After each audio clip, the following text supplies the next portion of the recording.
Au nom puissant et véritable du Seigneur Jésus-Christ, que la paix divine vous soit multipliée.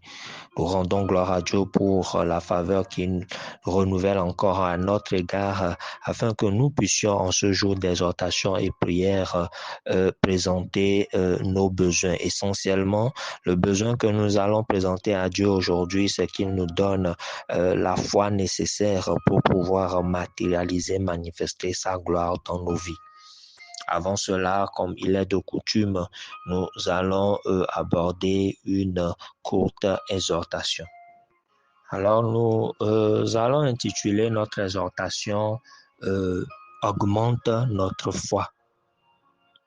Nous sommes en train de parler à Dieu, nous demandons à Dieu d'augmenter notre foi. Allons, s'il vous plaît, en Luc. Il est important que nous nous rappelions que le Seigneur Jésus-Christ a été choqué, du moins étonné, en deux endroits dans la parole de Dieu, dans les évangiles. Il n'y a que deux endroits où on a dit que le Seigneur Jésus-Christ a été étonné. Premièrement, c'est par rapport aux Nazaréens, puisqu'il est reparti dans sa ville natale et il n'a pas pu faire des miracles à cause de l'incrédulité de ceux de Nazareth. Et l'Écriture dit qu'il était étonné. Donc le Seigneur Jésus-Christ qui pouvait deviner ou bien du moins connaître la pensée des gens était étonné. Il était surpris de l'incrédulité de ceux de Nazareth et c'est ça qui l'a empêché de faire des miracles. Au second endroit où il a été étonné, c'est par rapport au centenier qui voulait que le Seigneur Jésus-Christ guérisse son serviteur. Et le Seigneur Jésus-Christ, selon ce qui est écrit, a été étonné de la foi de ce centenier et il a dit que même en Israël, il n'a pas vu une si grande foi. Donc, à nous de choisir notre camp. Est-ce que nous serons parmi ceux qui sont incrédules ou bien nous serons parmi ceux qui ont une grande foi? Aujourd'hui, nous abordons augmente-nous notre foi afin de pouvoir expliquer quelque chose qui constitue une polémique dans l'Église chrétienne. Il est question du fait que Dieu ne fait point acception de personne, donc il ne peut pas donner une mesure de foi différente à chaque personne, vu qu'il ne fait point acception de personne.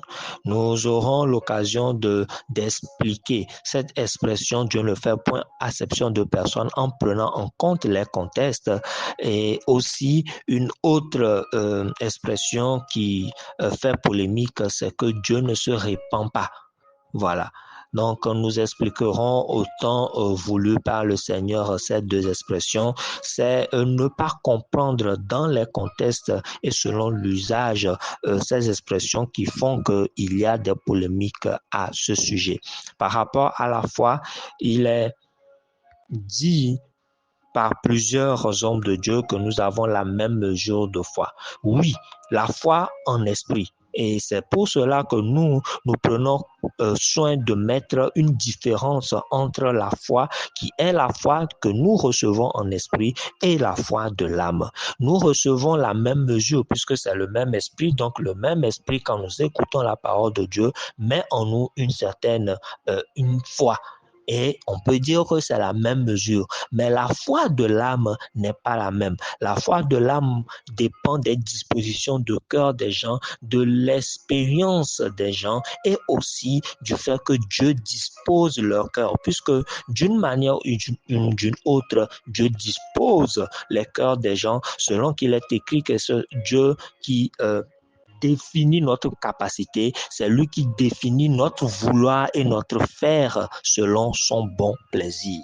Donc, lorsque vous comprenez la parole de Dieu, sachez que c'est Dieu qui vous l'a donné. Lorsque vous avez une foi pour recevoir ce que Dieu vous a promis, en réalité, c'est lui qui vous l'a donné. Mais cela s'est basé sur quoi? Votre volonté. Et la volonté là même, c'est lui qui vous l'a accordé.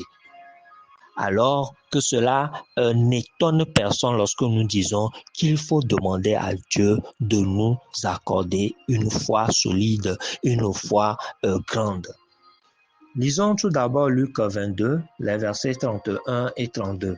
Il est écrit, le Seigneur dit, Simon, Simon, Satan vous a réclamé pour vous cribler comme le froment. Verset 32, mais j'ai prié pour toi afin que ta foi ne défaille et toi, quand tu seras converti, affermis tes frères. Alors, quand nous voyons là-bas, le Seigneur Jésus-Christ n'a pas prié pour que Satan ne tente pas ses disciples, mais il a plutôt prié pour leur foi et surtout pour Pierre, afin que sa foi ne défaille. Donc, s'il a la foi, comme nous l'avons déjà appris, comme un bouclier, le diable peut beau le tenter, puisque ça, on ne peut pas l'empêcher, à moins que nous sommes des gens qui pratiquons beaucoup la prière, selon que le Seigneur Jésus-Christ a dit, veillez et priez afin que vous ne tombiez point en tentation. Il n'a pas dit afin que vous ne soyez pas tentés, mais afin que vous ne tombiez pas, du moins, afin que vous ne cédiez point à la tentation. Il est très important que nous comprenions parce que nous lisons, mais comme nous n'étudions pas, nous ne comprenons pas le fond des versets. Et c'est ça qui crée des polémiques, c'est ça qui crée des mauvaises interprétations. Donc, le diable les avait réclamés, mais le Seigneur Jésus-Christ a demandé à Dieu de lui accorder à Pierre une foi solide, une foi qui ne défaille.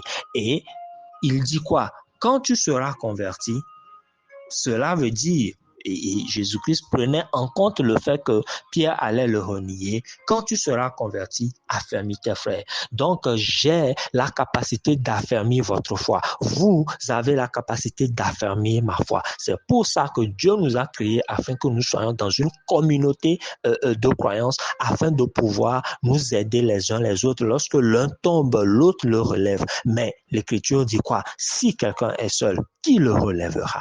Et c'est notre responsabilité à vous et à moi de pouvoir participer à affermir les frères les uns les autres. Lorsque nous faisons des erreurs, que nous puissions nous ramener à la parole de Dieu afin que nos péchés, vous vous rappelez, nous avons déjà fait cette exhortation, nos péchés soient pardonnés afin que nos péchés soient couverts par le fait que nous ayons racheté, nous ayons ramené quelqu'un à la parole véritable de Dieu. Lisons rapidement Luc 17, les versets 5 et 6. Il est écrit, les apôtres dirent au Seigneur, augmente-nous la foi. Et le verset 6 dit, et le Seigneur dit, si vous aviez de la foi comme un grain de sénévé, vous diriez à ce sycomore, déracine-toi et plante-toi dans la mer, et il vous obéirait. Là, déjà quand le Seigneur Jésus-Christ parle d'un grain de sénévé, là, c'est une question de taille, une question de poids. Donc, le Seigneur dit, si votre foi était à la mesure d'un petit grain de sénévé, cela suppose que les apôtres pouvaient avoir une foi inférieure au grain de sénévé. Maintenant, revenons à leur requête. Ils demandaient au Seigneur Jésus-Christ au verset 5, augmente-nous la foi. S'il n'y a pas une petite foi et une grande foi, les apôtres n'allaient pas demander qu'on leur augmente la foi. Donc, nous n'avons pas la même mesure de foi. La foi de l'âme, nous ne pouvons pas avoir la même mesure, mais par rapport à nos expériences, par rapport à ce que Dieu nous donne d'affronter, notre foi est grande ou inférieure. Celui qui a traversé des grandes épreuves a une foi qui est élevée par rapport à l'expérience qu'il a eue avec Dieu. Exemple de David. Il a pu sauver les brebis de la gueule des lions. C'est pourquoi il a eu le courage d'affronter Goliath avec quoi? Pas avec une épée, mais avec des pierres. La foi qu'il avait, même ses frères, les plus grands combattants d'Israël, n'avaient pas cette foi-là. Donc, nos expériences aussi participent à notre foi, du moins à notre degré de foi. Pour cela, la dernière fois, nous avions dit qu'il faut que nous puissions faire des expériences de la grâce de Dieu, des exaucements de Dieu dans les petites choses, afin que nous puissions avoir des fois à la mesure, une foi à la mesure des grandes choses.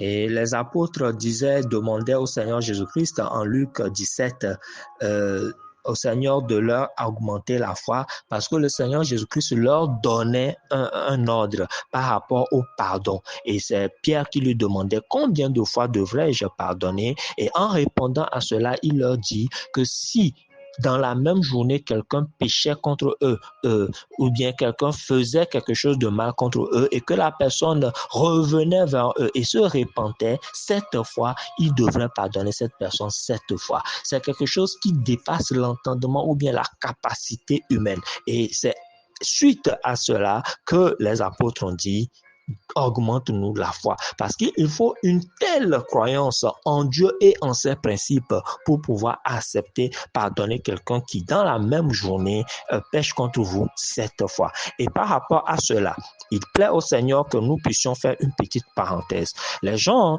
nous ont demandé comment corriger les frères et les sœurs dans l'Église de Dieu. Le Seigneur Jésus-Christ, en Matthieu 18, du verset 15 au verset 17, il a expliqué la procédure. D'abord qu'il faut aller vers la personne, ensuite, si la personne n'acceptait pas, d'aller avec 2 ou 3 personnes et après cela, aller et en parler devant l'Église. Beaucoup de gens se cramponnent à ça, mais c'est comme s'ils ne lisent pas totalement la parole de Dieu. Et lorsque vous isolez les versets de la Bible, vous avez un prétexte. Le Seigneur Jésus-Christ a donné cette procédure en son temps et c'était à une époque transitoire entre l'ancienne alliance et la nouvelle alliance. Maintenant, dans la nouvelle alliance, qu'est-ce que l'apôtre Paul dit à Timothée? 1 Timothée 5, verset 20. Vous n'avez qu'à le lire chez vous, mais je paraphrase. Il lui a dit que si quelqu'un péchait, reprends-le devant tous afin que les autres éprouvent de la crainte. Lisez 1 Timothée 5, versets 20 et 21. Et parce que le verset 21, il lui a bien dit de faire exactement ce qu'il lui a recommandé de faire. Au verset 21, il dit « Je te conjure devant Dieu, devant Jésus-Christ et devant les anges élus d'observer ces choses sans prévention et de ne rien faire par faveur. » Alors, quand vous lisez cela, le verset 20, je vous le lis quand même, il est écrit « Ceux qui pêchent, reprends-les devant tous, afin que les autres aussi éprouvent de la crainte. » Est-ce que l'apôtre Paul ne savait pas ce que le Seigneur Jésus-Christ a enseigné à Matthieu 18? Oui, il le savait, mais tout dépend des situations et il faut se laisser conduire par l'Esprit. Alors, certaines personnes disent « Ah, j'ai fait telle chose, on n'est pas venu me voir selon la procédure que le Seigneur Jésus-Christ a donnée. » Souvent, c'est pour se défendre. Mais est-ce qu'ils connaissent réellement la parole de Dieu entièrement? Qu'ils lisent 1 Timothée 5, versets 20 et 21. Donc, l'homme de Dieu ou bien l'Église, selon la situation, selon que l'Esprit les conduit, peuvent décider comment réagir par rapport aux situations. Nous allons y revenir, mais c'est parce que la question nous a été posée que nous avons voulu faire en même temps cette parabole afin que les gens ne se défendent pas à tort, car la parole de Dieu, l'Esprit de Dieu agit comme il pouvait agir. C'est dans la même parole, dans la nouvelle alliance, que Ananias et Saphira sont tombés en même temps. Ne vous amusez pas avec l'Esprit de Dieu et ne trouvons pas toujours des excuses pour vivre dans ce qui n'honore pas Dieu en prenant des versets sortis de leur contexte et en ne prenant pas en compte la vie de l'Esprit de Dieu. Car c'est lui qui nous dirige. Sachez-le, rappelez-vous très bien que le Seigneur Jésus-Christ a dit que je ne vous laisserai pas orphelins. Et il a annoncé l'Esprit. Cela suppose que quoi? À la place du Seigneur Jésus-Christ, c'est l'Esprit de Dieu qui conduit maintenant l'Église. Et selon qu'il dirige l'homme de Dieu et l'Église doit réagir. Que cela plaise ou pas, parce que c'est ce qui est bien dit à Timothée de ne rien faire par faveur. Revenons à notre sujet et lisons 2 Corinthiens 10, verset 15, notre sujet par rapport à la foi. Nous avons tout à l'heure vu que les disciples ont demandé au Seigneur de leur augmenter la foi. Et si la foi s'augmente vraiment, nous allons le lire en 2 Corinthiens 10, verset 15. Il est écrit, ce n'est pas hors de toute mesure, ce n'est pas des travaux d'autrui que nous nous glorifions, mais c'est avec l'espérance, si votre foi augmente, de grandir encore davantage parmi vous selon les limites qui nous sont assignées. Donc, c'est bien écrit ici dans les épîtres.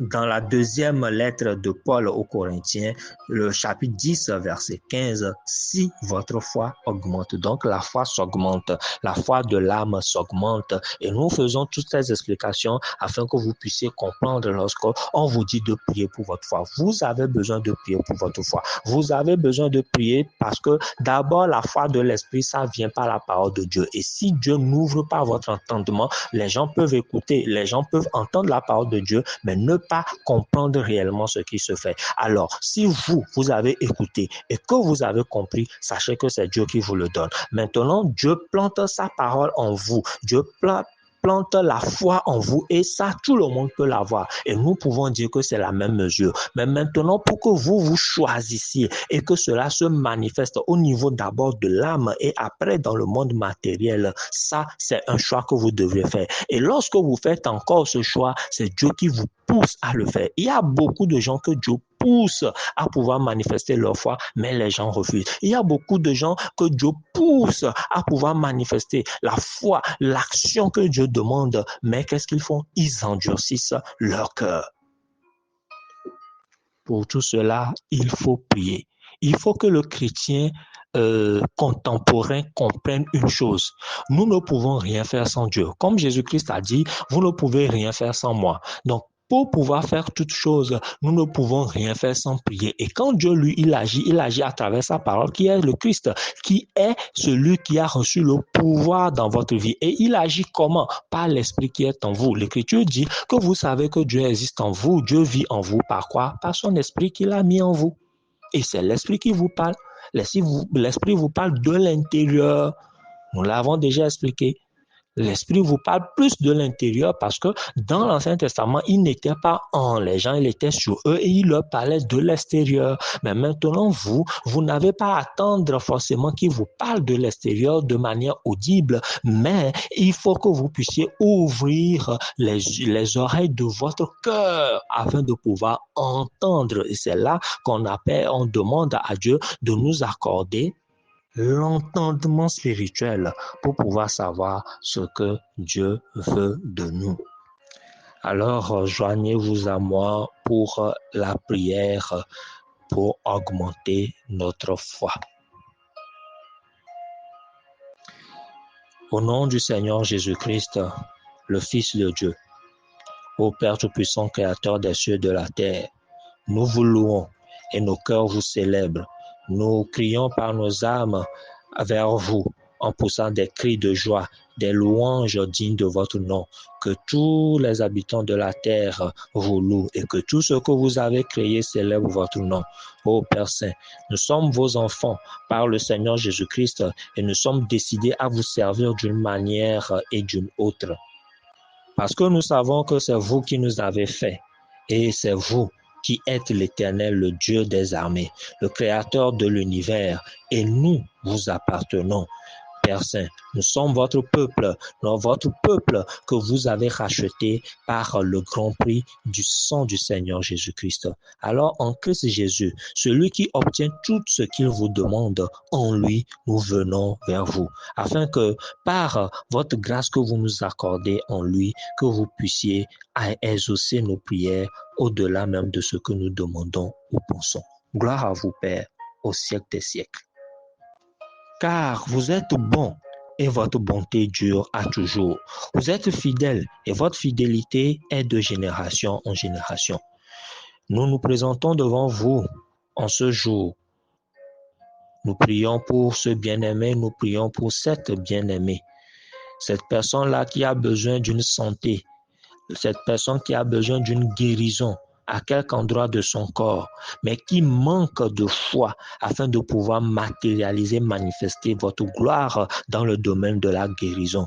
Nous vous demandons d'augmenter la foi de cette bien-aimée, de ce bien-aimé. Nous vous demandons d'affermir la foi de cette personne afin que sa guérison se manifeste au nom de Jésus. Nous vous prions, Père, d'augmenter la foi de ce frère, de cette sœur qui a besoin de miracles financiers, mais qui n'a pas la foi nécessaire, la foi adéquate pour pouvoir matérialiser votre puissance de financement. Père Saint, nous prions au nom du Seigneur Jésus-Christ, d'agir dans le cœur de cette sœur, d'agir dans le cœur de cette sœur et d'augmenter son niveau de foi et de l'affermir afin que elle puisse ou il puisse recevoir cette bénédiction financière qu'il est en train d'attendre depuis des mois, depuis des années. Ô Père Saint, vous connaissez le cœur de ce bien-aimé, de cette bien-aimée qui est dans une certaine procédure et cette procédure est en train de traîner.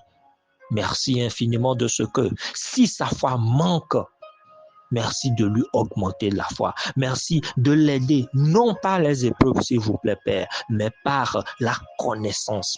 Nous ne demandons pas que vous donniez des épreuves afin que la personne bâtisse sa foi. Non, nous n'en sommes pas là. Nous ne voulons plus les épreuves, mais nous voulons voir votre gloire. Alors nous vous prions par le Seigneur Jésus-Christ, à cause de votre bonté, de votre grâce et de votre miséricorde, de nous accorder cette foi supérieure, cette foi immense, cette foi qui peut déplacer les montagnes, afin que par la connaissance, par votre sagesse, par la parole de Dieu que nous écoutions, que nous puissions recevoir l'exaucement de nos prières, afin que ce dossier-là puisse être hâté, que ce dossier-là puisse être accéléré pour la gloire de ton nom. Nous déclarons au nom du Seigneur Jésus-Christ que ce dossier ou ces dossiers sont débloqués, activés, accélérés et libérés au nom de Jésus-Christ. Par le nom du Seigneur Jésus-Christ, nous prions pour ce frère, cette sœur qui attend la paix dans son foyer, ou bien qui attend le mariage, ou qui attend d'avoir un enfant. Nous vous remercions de ce que vous agissez sur la foi de ces bien-aimés et vous les aidez à grandir dans la foi. Vous les affermissez afin que comme Daniel et ses compagnons, qu'ils soient vraiment sûrs et certains que vous êtes fidèles et que vous allez agir, peu importe la situation dans laquelle ils se trouvent aujourd'hui. Père Saint, nous ne le demandons pas pour notre gloire, mais c'est pour que votre nom soit glorifié à travers le Christ par lequel vous nous avez sauvés. Et nous déclarons que le sacrifice du Seigneur Jésus-Christ ne sera pas vain dans nos vies. C'est pour cela, ayant confiance en votre bonté, ayant confiance en votre fidélité, selon que le Seigneur Jésus-Christ a dit de demander et que vous nous donniez, nous demandons afin que vous accroissiez notre foi et que notre foi soit assez grande pour recevoir tout ce que nous espérons de vous. Nous n'avons pas touché certains points, mais vous connaissez le cœur, le besoin de tout un chacun de nous. Et nous nous associons à ce frère, à cette sœur, selon qu'il est écrit que lorsque 2 ou 3 s'unissent en un lieu pour demander quoi que ce soit, Père, nous nous associons à ce frère, nous nous associons à cette frère, à cette sœur, afin de pouvoir remplir cette condition de 2 personnes ou 3. Et nous sommes rassurés que selon la parole du Seigneur Jésus-Christ, nous obtenons ce que nous vous demandons. C'est pour cela, Père, que nous déclarons au nom de Jésus-Christ victoire. Nous déclarons au nom du Seigneur Jésus-Christ gloire. Nous déclarons au nom du Seigneur Jésus-Christ exaucement. Nous déclarons au nom du Seigneur Jésus-Christ manifestation. Nous déclarons au nom du Seigneur Jésus-Christ matérialisation de tout ce que nous espérons. Et nous déclarons que nos espoirs, nos espérances deviennent réalité à cause de votre nom et au nom du Seigneur Jésus-Christ, notre bien-aimé. Merci de ce que cela s'accomplit et que notre foi est à la mesure de nos besoins et à la mesure de votre volonté pour nous. Merci Père de nous avoir exaucés. Merci de nous avoir fortifiés. Merci de nous avoir affermis. Merci de nous avoir fait grandir dans la foi. Au nom de Jésus-Christ, nous déclarons que cela est accompli. Amen, amen. Bien-aimé, que Dieu te bénisse. Fortifie-toi comme Dieu a dit à Josué. Fortifie-toi toi-même et aie bon courage, car Dieu est fidèle et il exauce toujours nos prières. Ta foi est augmentée. Ta foi est à la mesure du défi qui est devant toi. Et tu obtiens maintenant l'exaucement de tes prières, car Dieu t'a exaucé même avant que nous ne prions, mais il attendait que tu puisses manifester la foi pour que rien ne te soit impossible. À partir d'aujourd'hui, je déclare dans l'autorité du Seigneur Jésus-Christ que ce que tu attendais ne t'est plus impossible et rien ne te sera impossible, car tu es devenu un costaud, un musclé dans la foi. Au nom de Jésus-Christ, sois béni. Rendez-vous la prochaine fois. Sagesse.